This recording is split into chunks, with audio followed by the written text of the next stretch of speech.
Look, I concur with your own sympathy to Sir David and his family.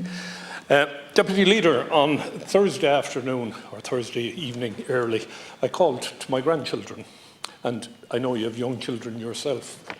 The excitement in my 6-year-old granddaughter's eyes when she set me down to tell me she was going to read me a story.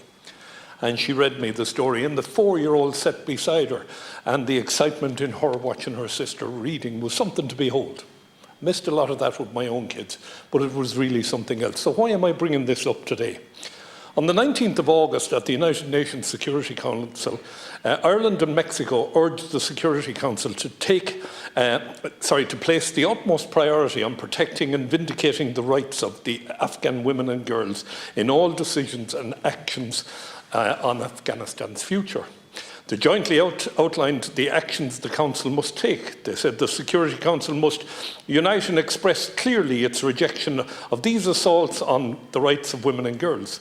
The Council must, as a matter of urgency, call on all parties to respect and facilitate the emergency evacuation and safe and timely departure of Afghans, including human rights defenders, women leaders, and those involved in public life.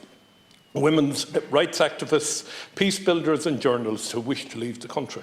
The Council must continue to demand full, safe and unimpeded humanitarian access. This must include access for women to humanitarian and frontline workers throughout the country to carry on their life-saving work. The Security Council must insist with all Afghan parties that the full, equal and meaningful participation of women in any new government and its non-negotiable condition of international engagement. What does all this mean? They're all fine words. No real care for women and girls has been impacted as a result of these statements. Ireland spent millions to win the seat in this talking shop known as the United Nations Security Council.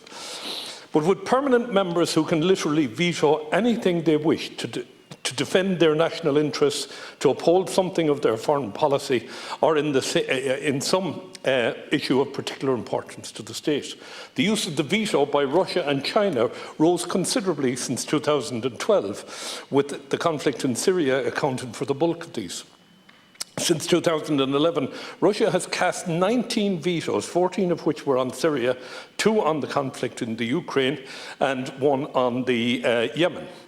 8 of the 9 Chinese vetoes during the period were over Syria, and 1 was over Venezuela. The United States cast 3 vetoes since 2011, all of them to do with Israel-Palestine issues. Now, perhaps someone might tell me, what is the purpose of having a seat on the United Nations Security Council? Why even bother with this bloody talking shop? I have here pages upon pages upon pages of vetoes since 1946, 220 vetoes between 1946 and 2004. From 2004 on, they stepped up the number of vetoes. Why are we participating in this talking shop?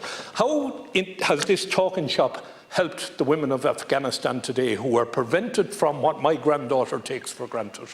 How do we get women participation in education?